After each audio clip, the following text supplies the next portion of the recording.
Почитувани сограѓани, 3 години сме сведоци на организираниот криминал и антимакедонската политика предводена од Социјалдемократскиот сојуз на чело со Зоран Заев. Вчера, граѓаните на Република Македонија имаа можност да слушнат аудио снимка за уште едно од низата организирани криминални дејствија во која се споменуваат звучни имиња од власта. Нова организирана криминална сделка во која учествуваат старите познати актери Зоран Милевски Кичеец, Драги Рашковски и главата на криминалниот октопод Зоран Заев.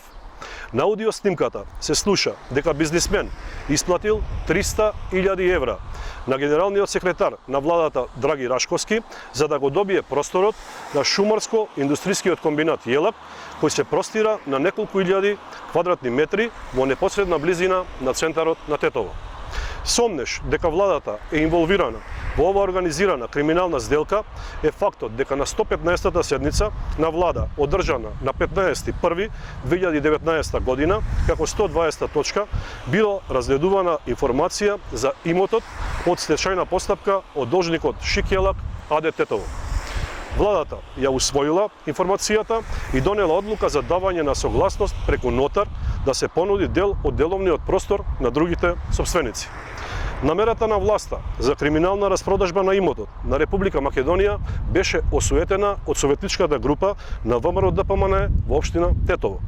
Ние на седницата на Совет прашавме чии бизнис интереси се штитат со носење на детален урбанистички план во услови на вонредна состојба.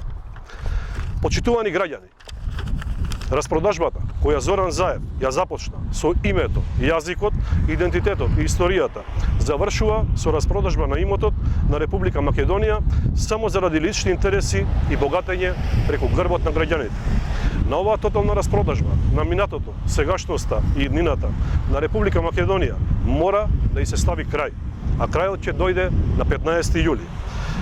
На крајот ги повикуваме истражните органи да започнат истрага за овој меѓународен мега скандал. Драги сограѓани, обновата доаѓа.